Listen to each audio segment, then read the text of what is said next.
Stop. You haven't subscribed to the channel yet. Subscribe now. We have new stories every day. Now, let's go.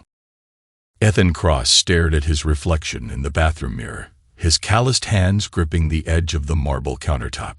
20 years of construction work had built his company from the ground up, and those same hands had provided everything his family enjoyed.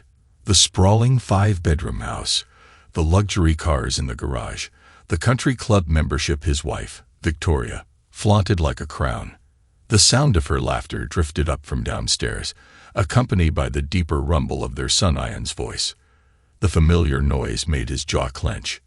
"Another day in paradise," he muttered, straightening his silk tie. 2 decades of marriage had taught him that sarcasm was sometimes the only way to cope with the growing distance between what he'd hoped his family would be and what it had become.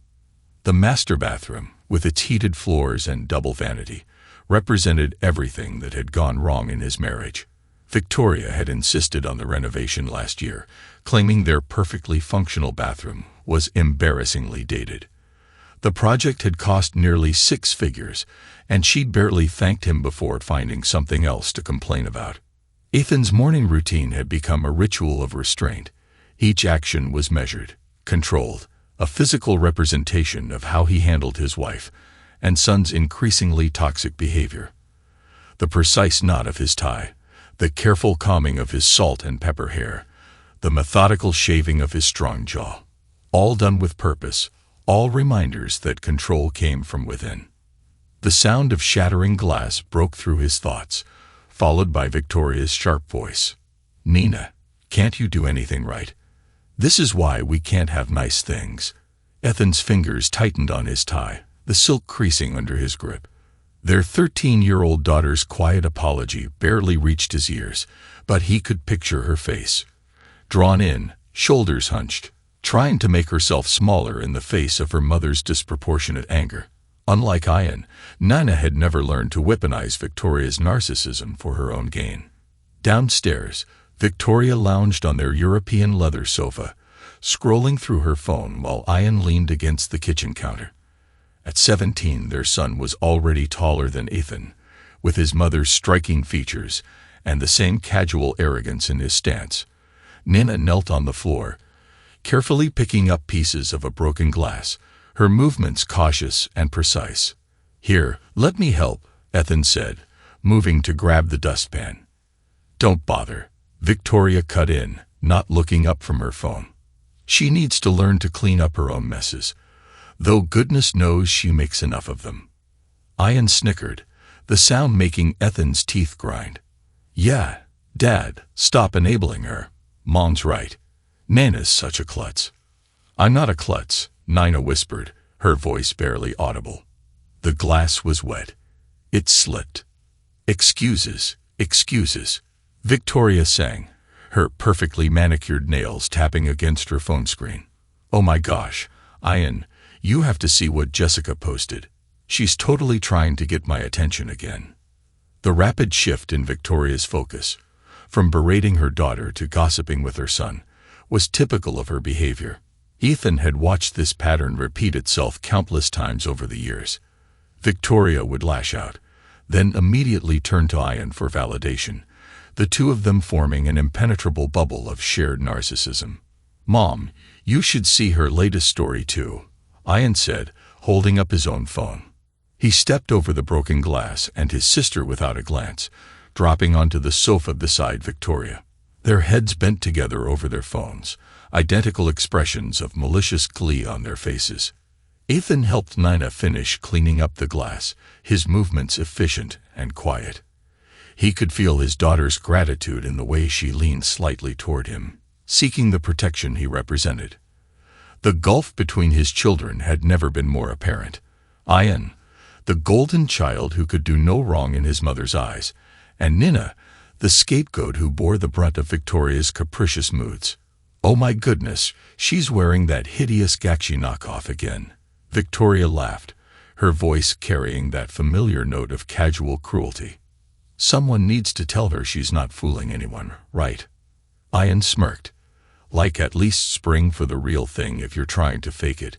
Not everyone can pull off designer like you do, Mom. Ethan moved to the kitchen, the smell of fresh coffee drawing him in. He poured himself a cup, the familiar routine giving him a moment to compose himself. Through the doorway, he could see Victoria preening under Ian's calculated flattery. Their relationship had always disturbed him, not because it was inappropriate, but because it was so obviously transactional. Ian had learned early on that praising his mother's vanity earned him special privileges and protection. Speaking of designer, Victoria called out, finally deigning to acknowledge her husband, "I need the black card today. There's a private sale at Hyman and Joy." "The credit limit is almost maxed," Ethan replied evenly, though his grip on the coffee mug tightened. "Your last shopping spree hasn't even been paid off yet." Victoria's face darkened. "Are you seriously going to nickel and dime me, Ethan? After everything I do for this family?" "Yeah, Dad," Ian chimed in, his tone dripping with disdain. "Mom deserves nice things. It's not her fault you're so fiscally conservative." He said the last words like they were an insult, sharing a knowing look with his mother. Ethan took a long sip of his coffee, letting the bitter liquid wash away the words he wanted to say. The morning routine had become a masterclass in restraint, watching his wife and son tear others down while building themselves up, their shared narcissism feeding off each other like a particularly toxic symbiosis. "Dad, you're hovering again," Ian called out, not bothering to look up from his phone. "It's creepy how you just stand there and stare." "I'm drinking coffee in my own kitchen," Ethan replied, his voice level despite the anger simmering beneath. "And you're going to be late for school if you don't leave soon." Victoria finally looked up, her perfectly lined eyes narrowing. "He's right, Ian, you should go. But remember what we talked about the party this weekend." The way they exchanged glances made Ethan's stomach tighten. He'd seen that look before. It usually preceded some new scheme or demand, with Ian acting as his mother's willing accomplice. The last time they'd shared that look, it had ended with Victoria demanding a new DMS SUV because her 2-year-old DMS sedan was embarrassingly outdated. "Oh yeah," Ian's face lit up with that calculating smile Ethan had come to dread.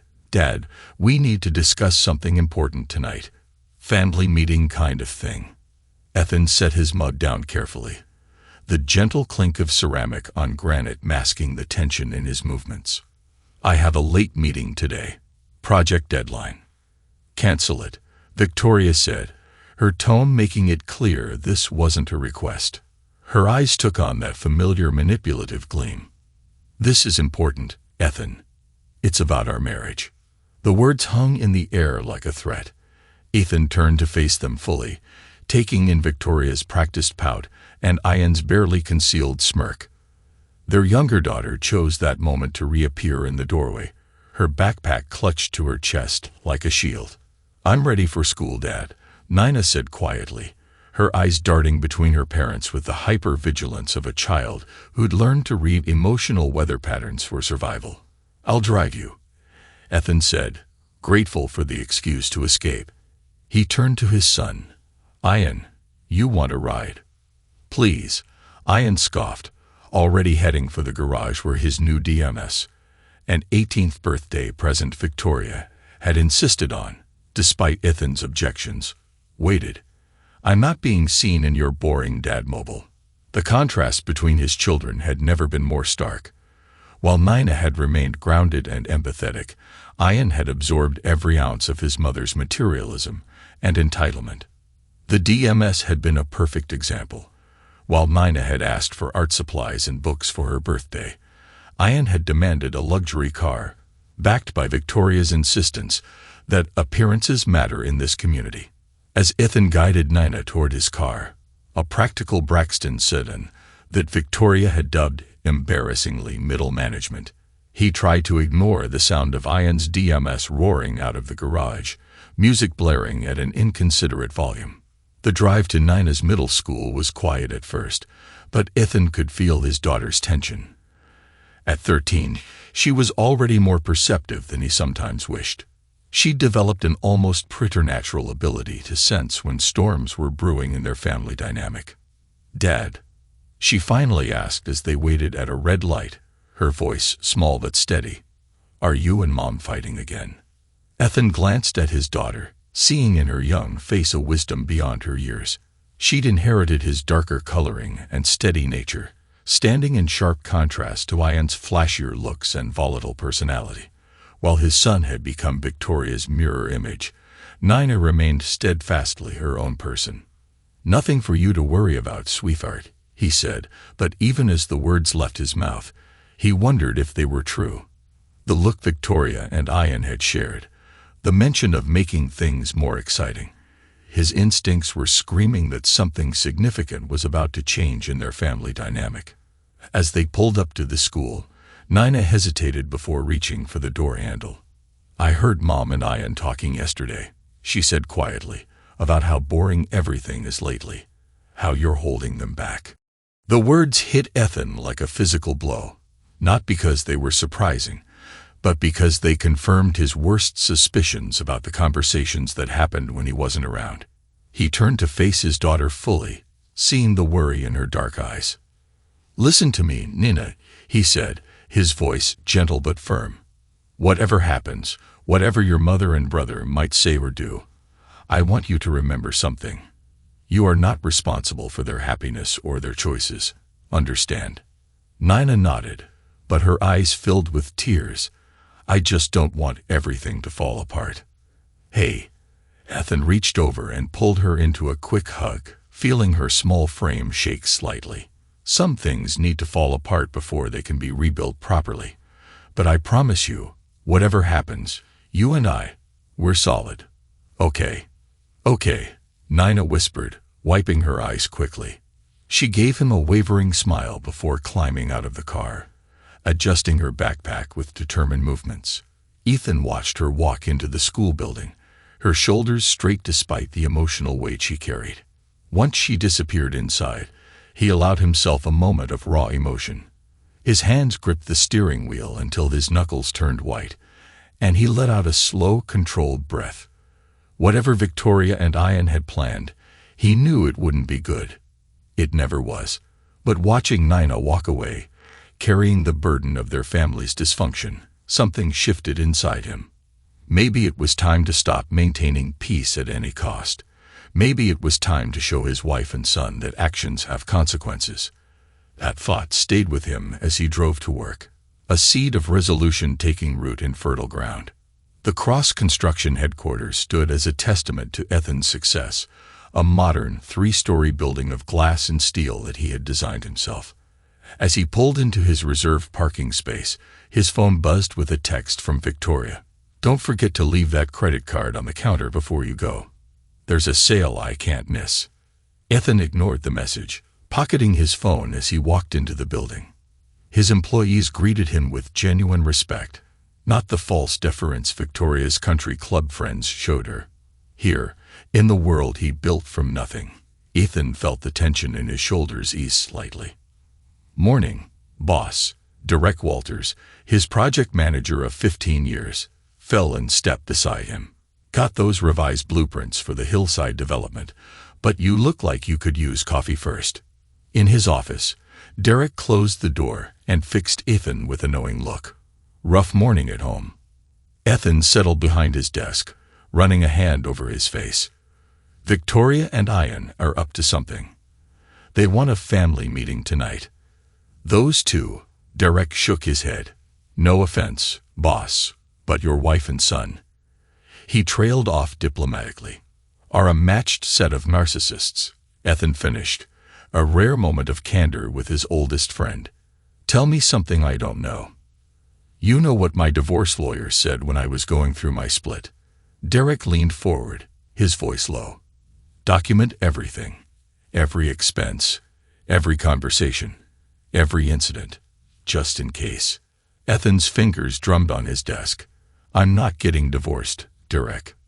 "Maybe not, but 20 years in construction taught us both. Better to have foundation work you don't need than need it, and not have it." The conversation was interrupted by Ethan's phone buzzing again. This time it was Ian. "Mom's pretty upset you're ignoring her." "Real mature, Dad. Better not ruin tonight's discussion with your attitude."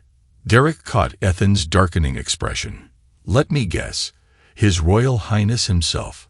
"Sometimes I look at Ian and wonder where I went wrong," Ethan admitted. "He used to be such a bright, curious kid. Now he's just his mother's clone," Derek supplied gently.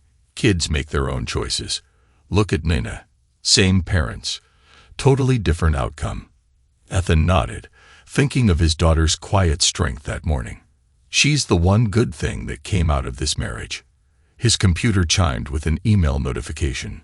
Victoria had forwarded him a charge notification from their joint credit card. $3,000 at Hyman and Joy. She had gone shopping anyway, probably using the card she claimed was just for emergencies. "Document everything, huh?" Ethan murmured, opening a new spreadsheet.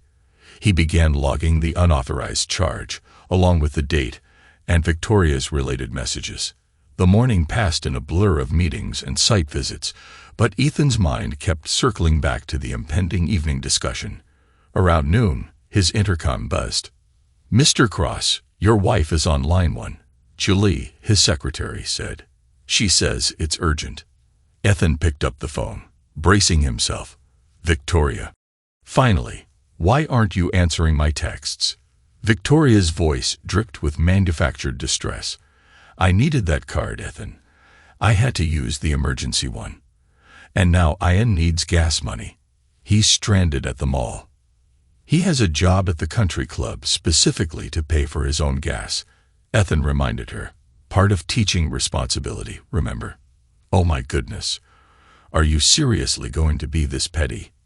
"He quit that job weeks ago. It was beneath him, serving those people."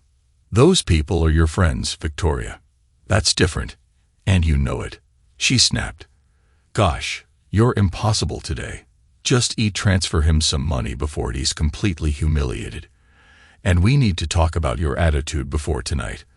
This is supposed to be an exciting discussion about our future, and you're already being difficult." Ethan's jaw tightened. "Our future?" "Yes, and you're going to listen with an open mind. Ian and I have been doing a lot of research about modern marriages and how to keep things exciting. You'll see tonight."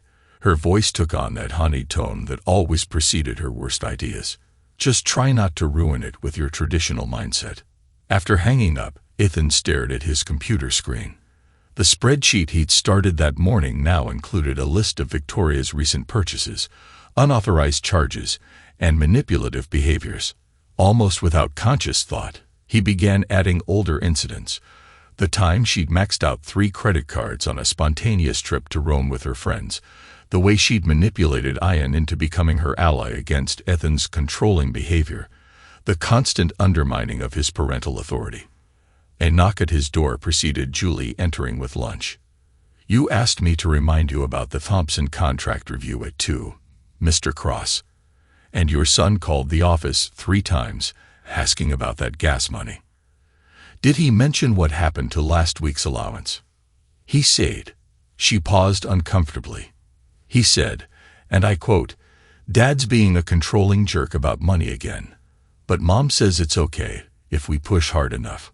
Ethan's expression must have changed, because July quickly added, "Sorry, sir.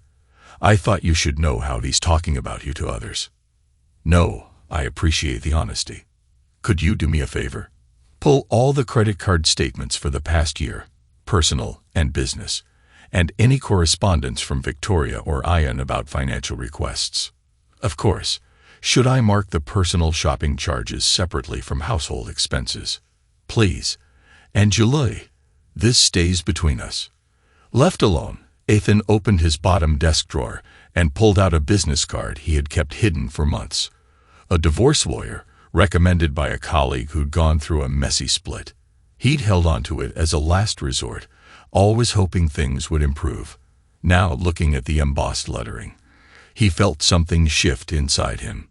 His phone buzzed with another text from Ian. "Thanks for leaving me stranded, Dad. Real great parenting. Mom's right. You just love controlling everyone with money. Can't wait for tonight's talk."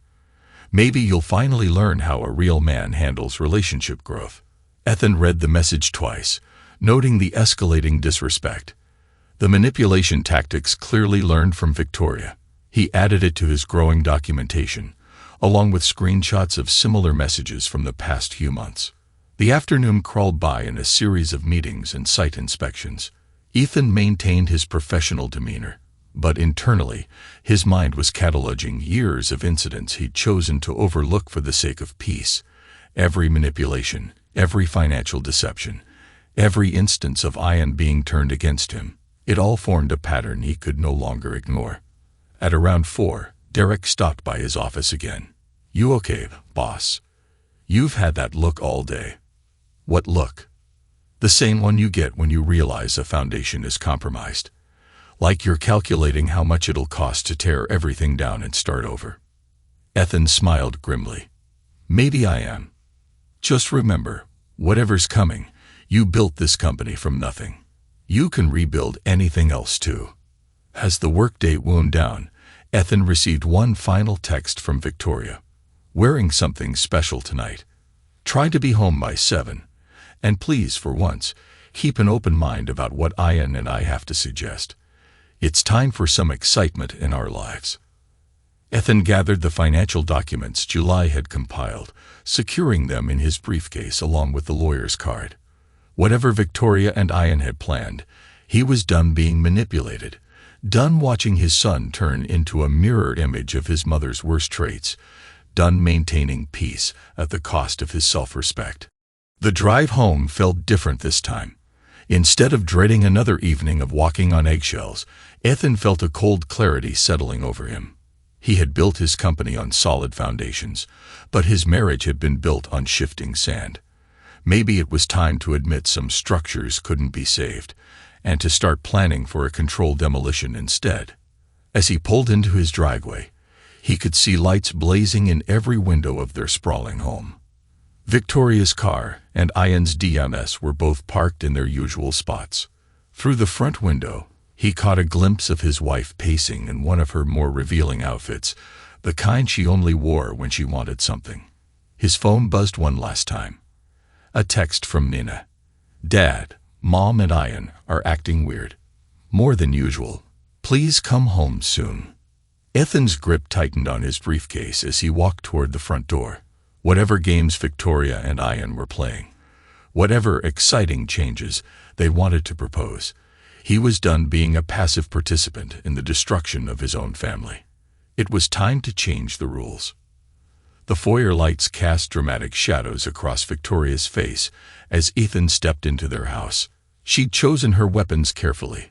A sleek red dress that cost more than most people's monthly mortgage, perfectly styled hair, makeup that emphasized her best features while hiding the signs of age she fought so desperately against. "You're late," she said, but her tone was deliberately soft, almost playful. "Another warning sign." "Traffic," Ethan replied, setting his briefcase down carefully. The documents inside felt like loaded ammunition. Ian lounged against the living room doorway, his pose a studied imitation of casual confidence. "Nice of you to finally show up, Dad. Mom's been waiting." The house smelled of expensive perfume and tension. Through the kitchen doorway, Ethan caught a glimpse of Nina hurrying upstairs, no doubt seeking refuge in her room. "Sit down, honey." Victoria gestured to the armchair, positioning him alone while she and Ian could share the sofa. Classic manipulation tactics, setting up the scene to make him feel isolated. Ethan remained standing. "What's this about, Victoria? Always so direct." She sighed, moving closer with that practiced sway in her step. He stepped back. "That's part of the problem, isn't it? No sense of anticipation. No excitement." "Mom's right." Ian chimed in, right on cue. "Everything's so boring and predictable around here. Same routine, same lifestyle, same everything." Ethan looked between them, his wife of 20 years, and the son who'd become her greatest enabler. The similarities were striking. The same entitled tilt of the chin, the same manipulative gleam in their eyes, the same absolute certainty that they were about to get their way. And your solution to this boredom is? Ethan kept his voice neutral, watching them exchange that conspiratorial look he'd grown to hate. Victoria's smile widened as she perched on the sofa's arm, crossing her legs to show them off to best advantage.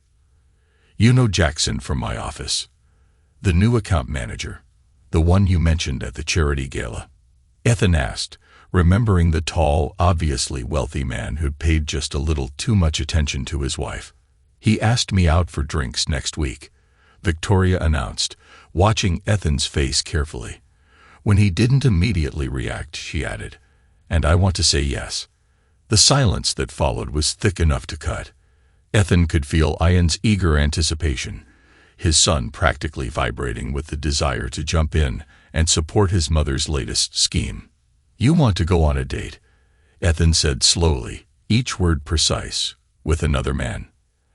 An open relationship, Dad, Ian explained, his tone dripping with condescension. It's totally normal nowadays. All the most evolved couples are doing it. Evolved, Ethan repeated, tasting the word bitterly on his tongue. Don't be so old-fashioned. Victoria stood, moving to touch his arm. He stepped back. It's just dinner, maybe drinks. Jackson is very attractive, and he makes me feel appreciated. Unlike you. Ian? Ethan looked at his son. And you're okay with this? Your mother dating other men?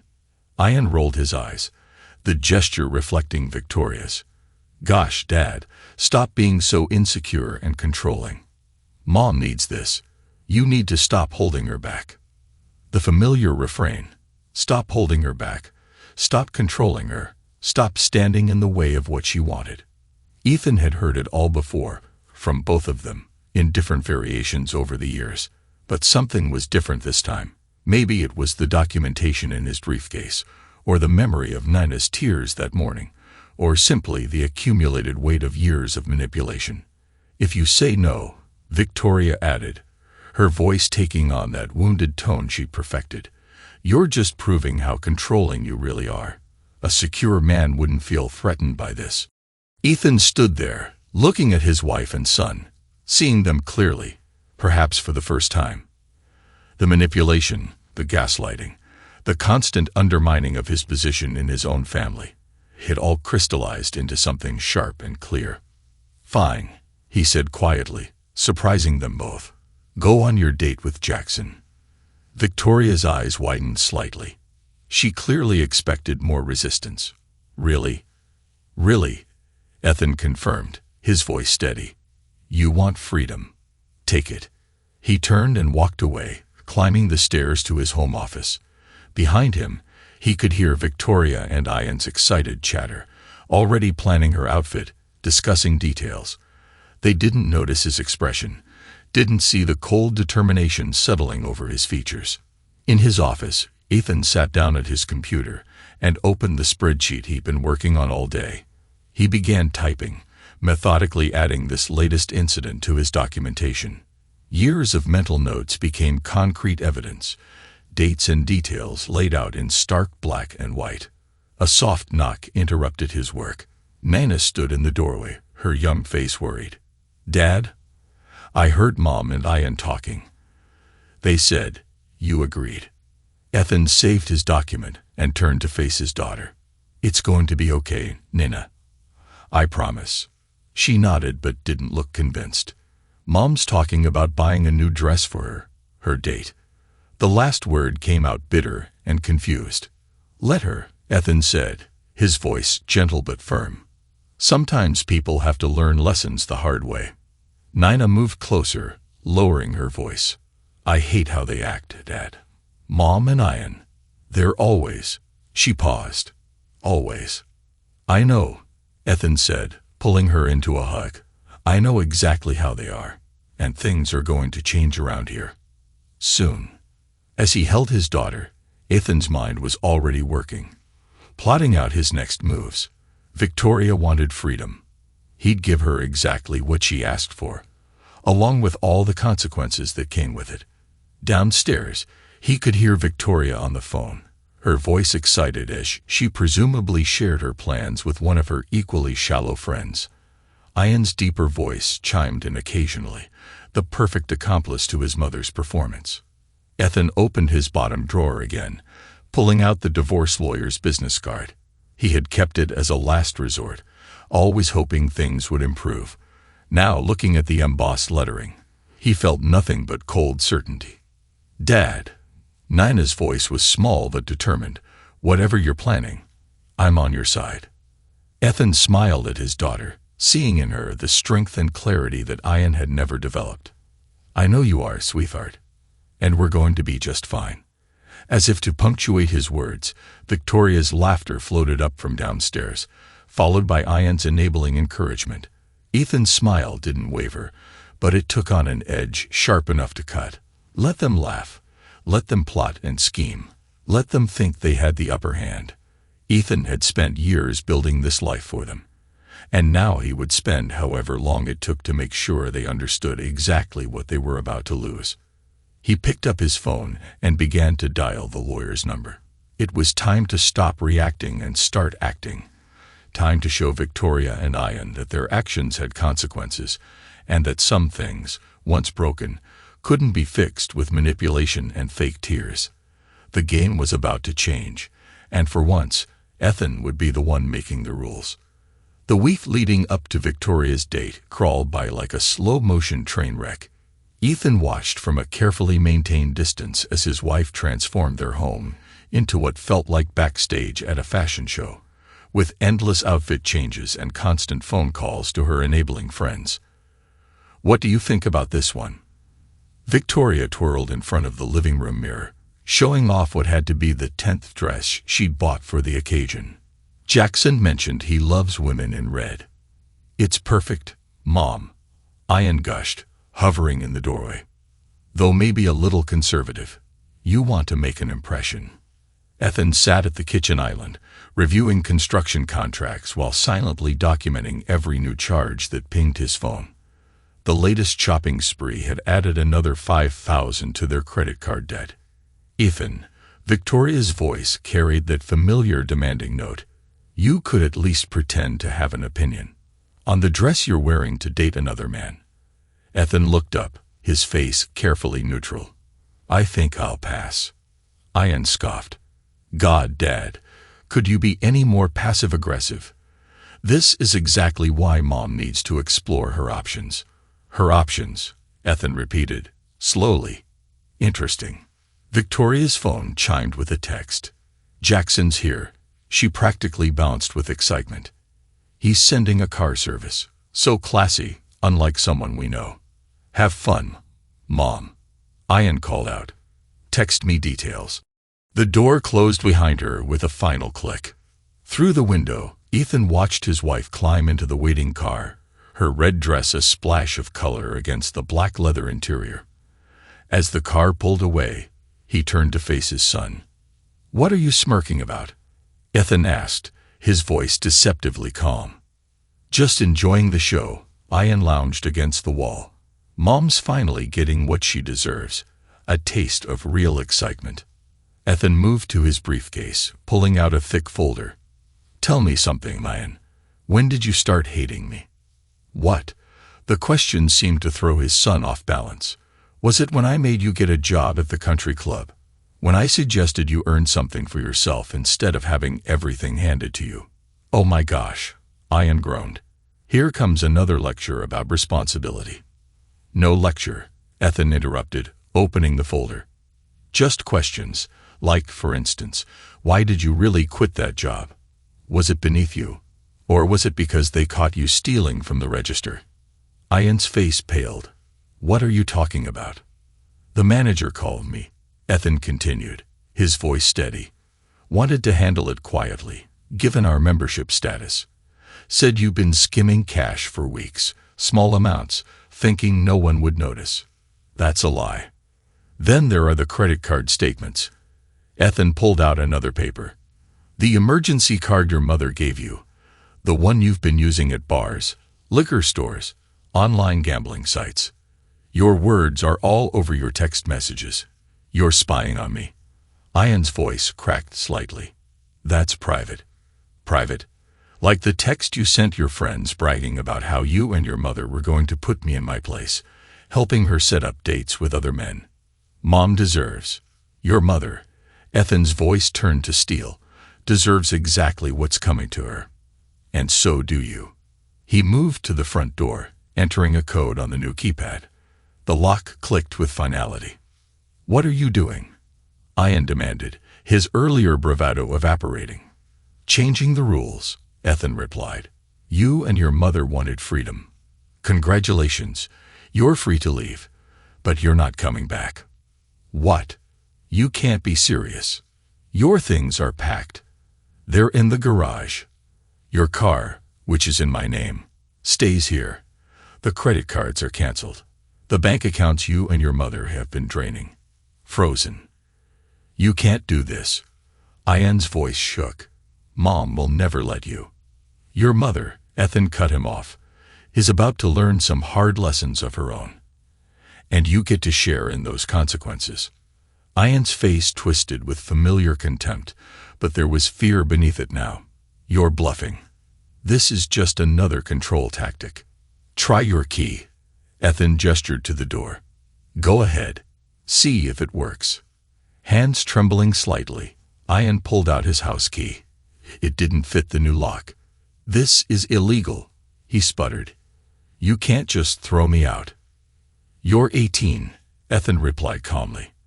An adult, one who's been stealing from me, undermining me, and helping his mother destroy our family. Consider this your first lesson in real consequences. I'll call Mom. Ian pulled out his phone, fingers fumbling as he dialed. Mom, Dad's lost his mind. He's changing the locks and saying we can't come back. And Ethan watched his son's face as Victoria presumably absorbed this news. He could hear her shrill voice through the speaker, demanding to talk to him. Put your father on the phone right now. Ian thrust the phone out, his hand shaking. She wants to talk to you. No, Ethan said simply. She wanted freedom to date other men. She's free to do that. She's also free to find a new place to live. Ethan. Victoria's voice screeched from the phone. What do you think you're doing?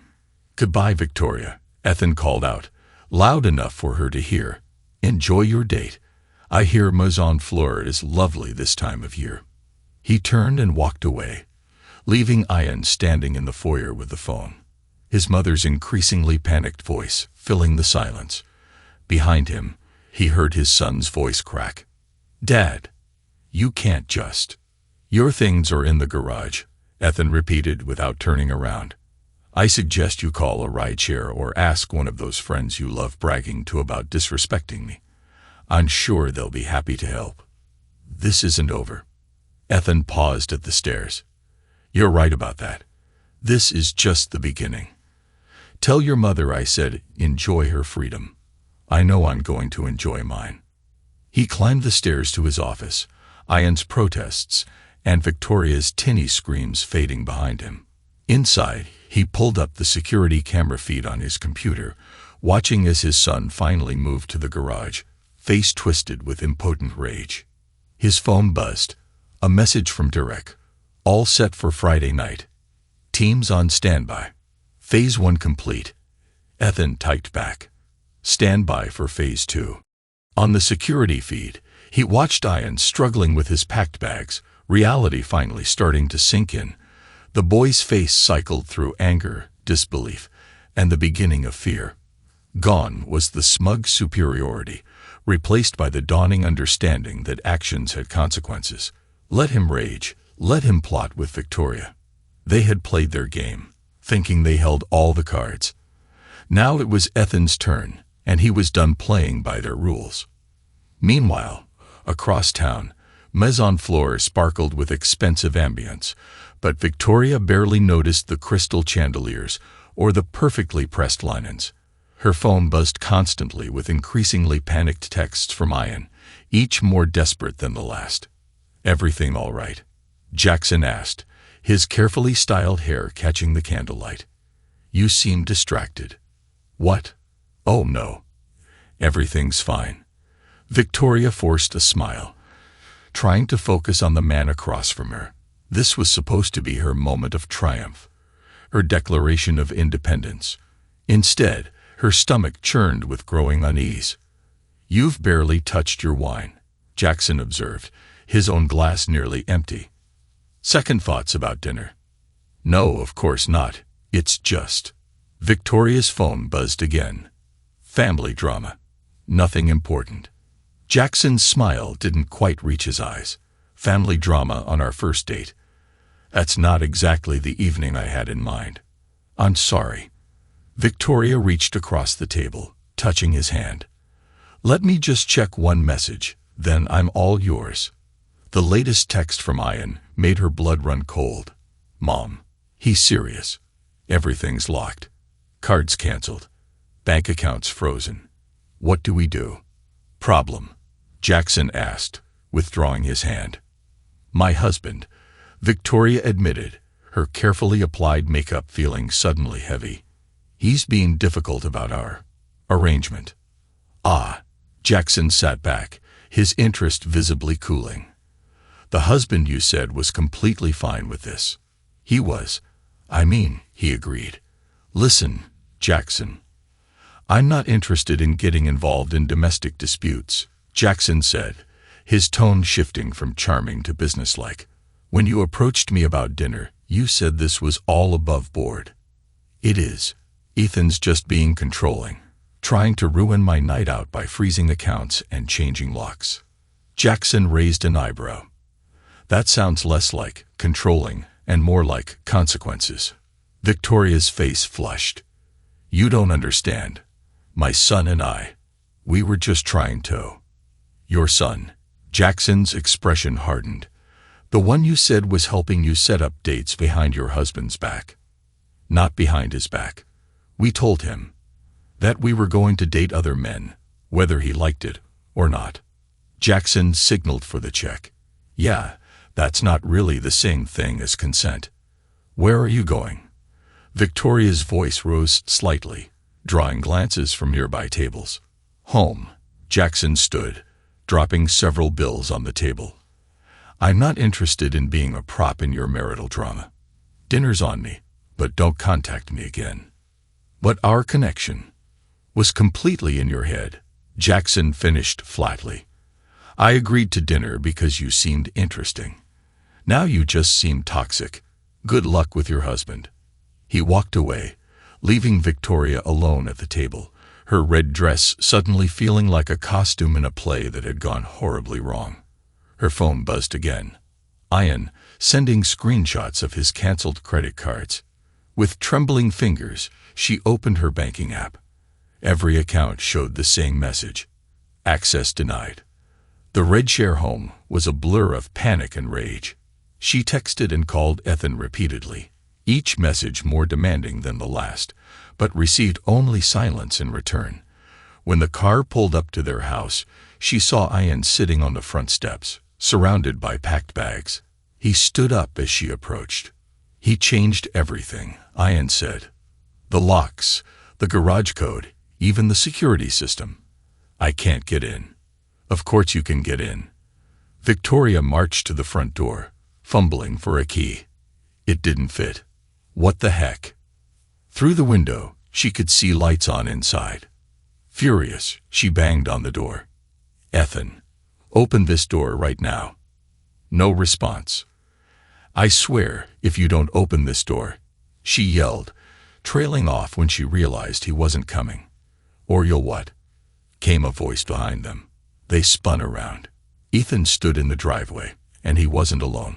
A woman stood beside him, tall, elegant, with an air of quiet confidence that made Victoria's carefully curated appearance feel cheap in comparison. "Who the heck is she?" Victoria demanded. "Donna," the woman replied simply. "Ethan invited me for dinner." "Dinner?" Victoria's laugh held a note of hysteria. "In my house." "My house," Ethan corrected quietly. "My name on the deed, my money that paid for it, just like my name on the bank accounts you've been draining, and my money you've been spending on your little adventures in ethical non-monogamy. You can't do this." Ian stepped forward, trying to intimidate with his height. "We live here." Lived. Ethan's voice was calm. Past tense. "You wanted freedom from my rules, my stability, my boring lifestyle. Congratulations. You're free." "This is illegal," Victoria shrieked. "I'm your wife." "For now," Ethan smiled coldly. "My lawyer will be contacting you Monday morning. Don't worry. I'm sure you and Ian can find a nice apartment with all that freedom you wanted." "Mom, do something." Ian's voice shook. "Dad, you can't just." "Your mother wanted freedom. She can have it," Ethan said. "She's also free to learn that actions have consequences." "Ethan, please." Victoria switched tactics, her voice softening. "Honey, we can talk about this. I made a mistake." "No," Ethan cut her off. "You made a choice. Several choices, actually. You chose to manipulate me, to turn our son against me, to pursue other men. Now you get to experience the consequences of those choices." "Please." She took a step forward, tears threatening. "It was just dinner. Nothing happened with Jackson." "Because he rejected you." Ethan's smile was knowing. "Yes, I heard. Apparently, he's not interested in toxic people who use their children to help them cheat." Victoria's face crumpled. "How? How did you know?" Ethan laughed softly. "You really think Jackson randomly asked you out? That he coincidentally picked your favorite restaurant? I've been planning this for weeks, Victoria. Every detail, every moment, right down to making sure your date would end in humiliation. You set me up." Victoria's voice rose to a screech. "No." Ethan's voice hardened. "You set yourself up. I just made sure you faced real consequences for once in your life." "Dad, Ian tried one last time. You can't just throw us out. Where are we supposed to go?" "Not my problem," Ethan replied coldly. "You're an adult now, remember? So grown up, so evolved, so ready to help your mother destroy our family. Time to experience what real adult life feels like." "I'll call the police," Victoria threatened. "Go ahead," Ethan gestured to the security cameras. "Explain how you're the victim here. I'm sure they'd love to see the evidence I've compiled, the financial records, the text messages, the recordings of you and Ian plotting to humiliate me. I'm sure that will go over well in divorce court." "Divorce?" Victoria's voice cracked. "You can't." "I can. And I am." Ethan took Dana's arm. "Now, if you'll excuse us, we have dinner reservations. I'd suggest using this time to find a hotel. Your credit cards still work. I left you enough limit for that. At least. This isn't over." Ian called out as Ethan and Dana walked toward the front door. Ethan paused, looking back at his son. "You're right. It's not. This is just the beginning. I trusted you both, gave you everything, and you repaid me with betrayal. Now you get to learn what life is like without my support." The door closed behind them with finality, leaving Victoria and Ian standing in the darkness. Through the window, they could see Ethan leading Dana to the dining room, where a candlelit dinner waited. Victoria's phone buzzed one final time. A text from her lawyer. "Got your husband's divorce filing. Call me first thing Monday. This doesn't look good for you." She stared at her reflection in the dark window, seeing herself clearly for the first time. The red dress that had felt so empowering now looked desperate. The carefully applied makeup couldn't hide the fear in her eyes. She had gambled everything on this power play, certain that Ethan would eventually cave like always. Instead, she'd lost everything. "Mom." Ian's voice was small, uncertain. "What do we do now?" Victoria had no answer. She pushed Ethan too far, thinking she could manipulate him forever. Now they both had to face the consequences of their choices, and for once, there was no talking their way out of it. The game was over, and Ethan had won. Monday morning arrived with the weight of inevitability. Ethan sat in his lawyer's office, reviewing the final divorce paperwork while his phone buzzed with increasingly desperate messages from Victoria. The court date is set for next week, Samuel Brandt, his attorney, said, laying out another document. Given the evidence we've compiled, I don't anticipate any issues with the division of assets or the custody arrangement for Mena. What about the house? Ethan asked, though he already knew the answer. Completely secure. Your prenup was ironclad, and we have extensive documentation of Mrs. Cross's financial misconduct. The property stays with you. Ethan's phone lit up with Ian's name. Declining the call, he watched a text appear instead. You can't ignore us forever. Mom's a mess.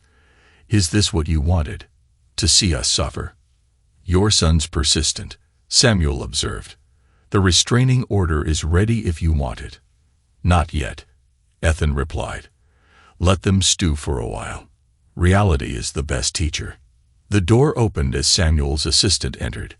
Mr. Cross, your wife is in the lobby. Again. She's demanding to speak with you. Ethan checked his watch. Right on schedule. Send her up in 5 minutes. Let's show her exactly what she's lost. When Victoria burst through the door, she was a far cry from the polished manipulator of the previous week. Her designer outfit couldn't hide the strain around her eyes or the tremor in her hands. How dare you? She started, then stopped at the sight of the documents spread out before Ethan. What is all this? Your future, Ethan replied calmly. Or rather, your lack of one with me. Ethan, please. Her voice shifted to a familiar pleading tone. Can we talk about this privately? Without lawyers. Like we talked about your date with Jackson. Ethan's smile held no warmth. Or how about how you and Ian talked about me behind my back? That was a mistake. I never meant to get caught, Ethan finished. Or to face consequences, or to lose your cushy lifestyle. Mr. Cross has been more than generous in the settlement offer, Samuel interjected smoothly. Considering the circumstances. Generous. Victoria's laugh held a hysterical edge. He's destroying us. Do you know where Ian and I are living? Some terrible extended stay motel. My own son is sleeping on a pull-out couch. Better than he deserves. Ethan's voice hardened. How's he enjoying his first taste of real life? No DMS, no credit cards, no daddy's money to bail him out. He's your son. No, Ethan stood, his height forcing Victoria to step back. He stopped being my son the moment he started plotting with you to destroy our marriage. The moment he decided to help his mother date other men. The moment he chose your toxic influence over basic human decency. I made a mistake. Victoria's eyes filled with tears, real ones this time. We both did, but punishing Ian isn't punishment. Ethan cut her off. It's education, something you never bothered to give him. Well, now he gets to learn what life is like without my support. Consider it the first real parenting either of us has done for him. The settlement offer expires at 5 p.m., Samuel added. After that, we proceed with full disclosure of evidence in court, including the recordings. Recordings. Victoria's face paled. What recordings? Ethan pulled out his phone, pressing play on a clip. Ian's voice. Mom deserves better than settling for mediocrity. Victoria's laughter. That's right, honey. And once your father sees me with Jackson, he'll finally understand what he's losing. You recorded us. Victoria's voice cracked. In my own home, Ethan confirmed. Perfectly legal, especially when there's suspicion of conspiracy to commit financial fraud. Fraud, she sputtered. What fraud? The credit cards you gave Ian without my knowledge, Ethan's voice was steel. The accounts you drained for your shopping sprees. The lies you told to get cash advances. Take your pick. Victoria sank into a chair, clutching her designer purse like a shield. What do you want from me? Nothing, Ethan replied simply. Not anymore. Sign the papers, take the settlement, and stay away from me and Nina. Nina. Victoria's head snapped up. Where is she? I want to see my daughter. Your daughter wants nothing to do with you. Ethan's voice turned arctic. She's seen exactly who you are. a manipulative narcissist who turned her brother into a mirror image of your worst traits. You turned her against me. No, Victoria. You did that all by yourself. Every time you belittled her. Every time you favored Ian. Every time you showed her exactly how toxic a mother could be. The door opened again, revealing Ian. He looked disheveled, his usually perfect hair uncombed, his designer clothes wrinkled from sleeping on a motel sofa. "Dad," he started, then stopped at Ethan's raised hand. "Unless you're here to sign as a witness to your mother's divorce agreement, you have no reason to be in this room." "This is insane," Ian's voice cracked. "You can't just throw away 20 years of marriage." "Watch me." Ethan turned back to Victoria. "Sign the papers, take the settlement, or we can do this the hard way, with every detail of your behavior made public in court. Your choice." "Choice?" Victoria laughed bitterly. "Like you gave me a choice about Jackson." "No, Victoria." Ethan's voice was quiet but firm. "Like you gave me a choice about watching my wife and son destroy our family.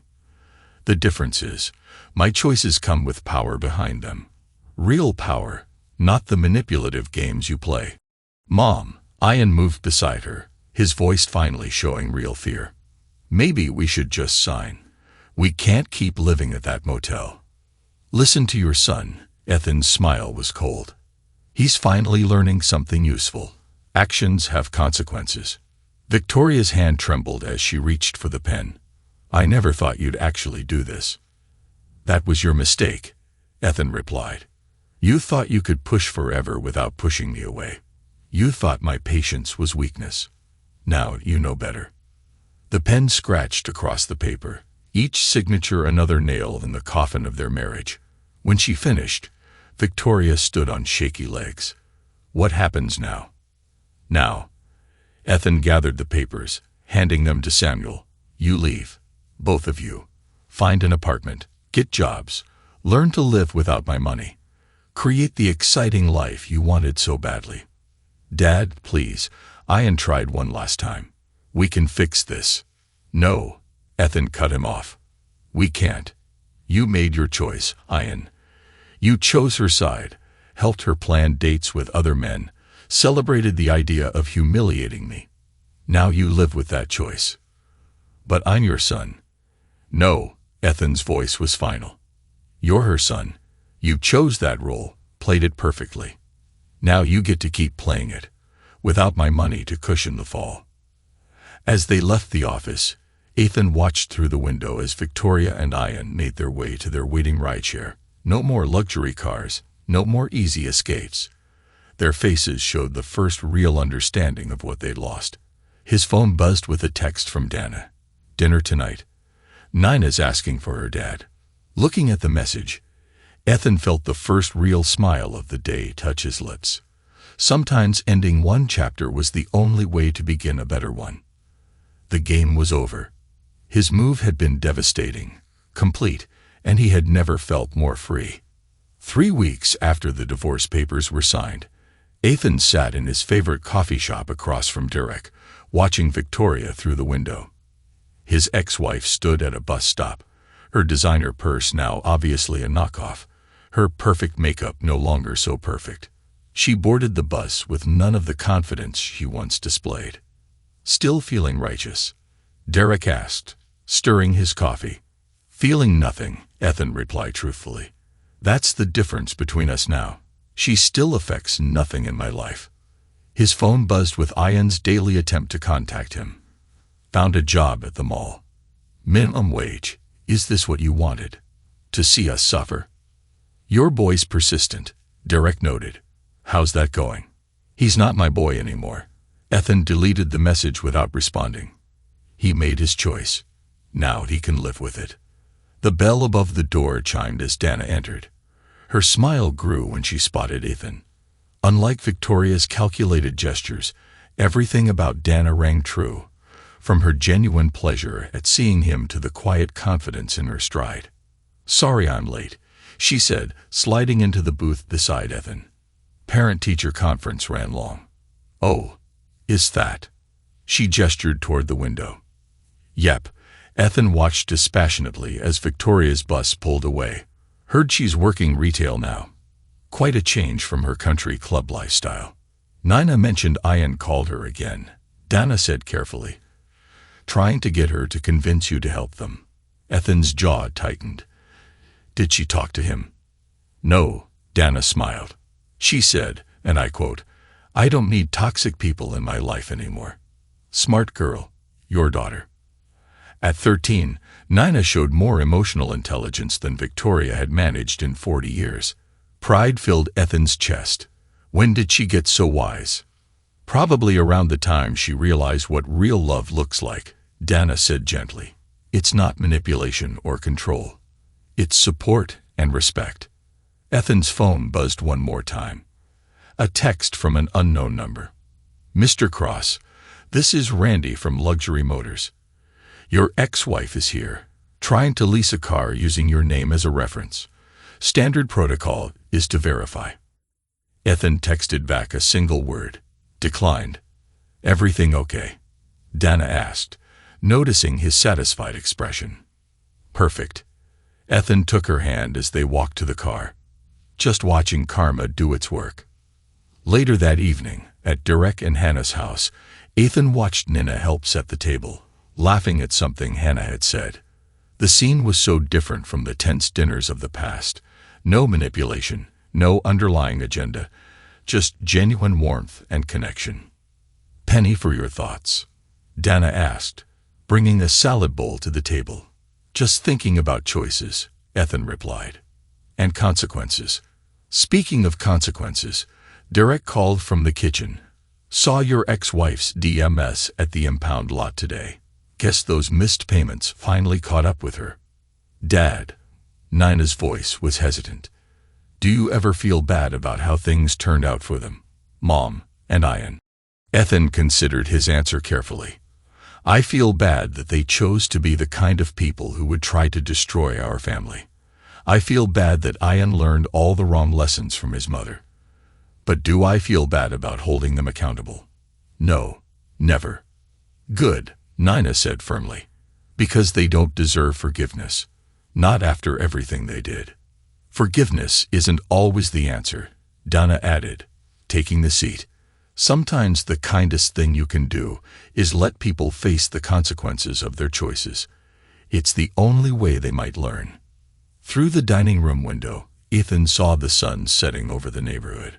Somewhere across town, Victoria and Ian were probably in their small apartment, learning hard lessons about life without his support.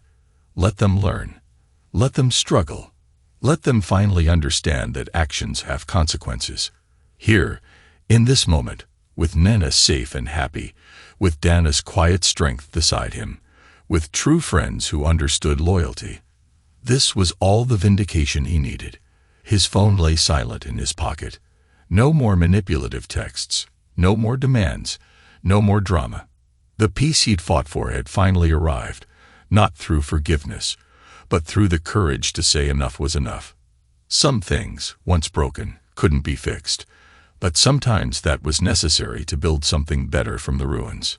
6 months after the divorce, Ethan stood in his office at Cross Construction, reviewing plans for their newest venture. The hillside development had become their most successful project yet, proving that life improved dramatically when you cut out toxic influences. A knock at his door preceded Julie's entrance. Mr. Cross, you have visitors.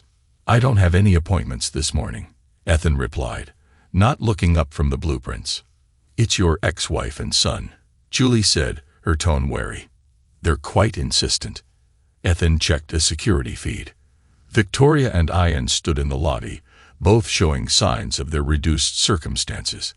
Victoria's hair was noticeably overdue for a salon visit, her clothes clearly from a discount rack. Ian's designer swagger was replaced by slumped shoulders. Send them up, Ethan decided. Might as well end this once and for all. When they entered, the contrast between past and present was stark. Gone was Victoria's entitled confidence, replaced by barely concealed desperation. Ian couldn't even meet his father's eyes. Well, Ethan leaned back in his chair. This should be interesting. We need to talk, Victoria started, then faltered under his gaze. We're struggling, Ethan. Really struggling. You think this is cruel? Ethan stood slowly, crueler than plotting to humiliate me, than turning my son against me, than destroying our family for your ego. Ian stepped forward, desperation clear on his face. Dad, please, I know we messed up. I know I was awful to you. But I'm your son. Stop saying that. Ethan slammed his hand on the desk, making them both jump. You lost the right to call me Dad the moment you helped your mother plan dates with other men. The moment you celebrated the idea of humiliating me. The moment you chose her toxic influence over basic respect. We've changed. Victoria tried again, her voice trembling. These past months have taught us. Taught you what? Ethan laughed coldly. That actions have consequences, that you can't manipulate your way through life. That maybe, just maybe, treating people with respect matters more than your ego. Yes, Ian exclaimed. Yes, exactly that. I wake up every day hating myself for what I did, for who I was. Please just give us a chance. A chance. Ethan walked around his desk, watching them both shrink back. Like the chance you gave me, to watch my wife date other men, to hear my son mock everything I provided. Those kinds of chances. Victoria's tears started falling in earnest. We're drowning here. Just help us get started again. A small loan, or talk to your contacts about a job for Ian. Please. No. The word fell like a gavel. Final. But, Ian started. Let me be perfectly clear. Ethan's voice was ice. You're never getting another cent from me. Never getting another opportunity. Never getting another chance to worm your way back into my life with your toxicity. We'll change, Victoria whispered. No, you won't. Ethan cut her off. You're here because you want your comfortable life back, not because you genuinely understand what you did wrong. Not because you're truly different, but because being poor is inconvenient. That's not fair, Ian insisted weakly. Fair. Ethan turned to his son. Was it fair when you helped your mother plan dates with other men? When you mocked everything I worked for? When you chose her toxic influence over basic decency? Silence hung in the office, broken only by Victoria's quiet sobs. Here's what's going to happen, Ethan continued, his tone coldly professional. You're going to leave my office. You're going to delete my number. You're going to stop trying to manipulate Nina into advocating for you. And you're going to live with the consequences of your choices. Forever. Forever. Victoria repeated weakly. Consider it the price of betrayal, Ethan said. Now get out. But Dad, Ian tried one last time. Get out. Ethan turned back to his blueprints. Don't come back. Through the security feed, he watched them leave, shoulders slumped, designer confidence finally shattered. His phone buzzed with a text from Dana. Dinner tonight. Nina got an A on her science project. Ethan smiled. Sometimes you had to break away from what was poisoning you to find what truly matters. He had built his own success from nothing once before.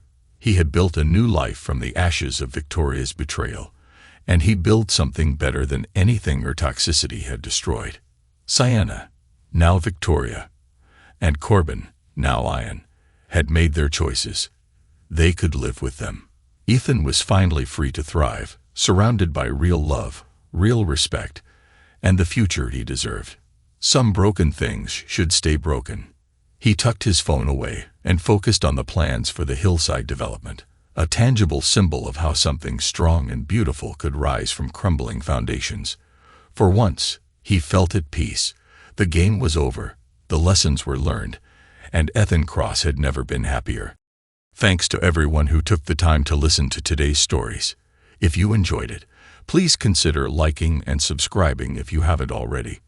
Feel free to share your thoughts on the events in the comments below. Take care.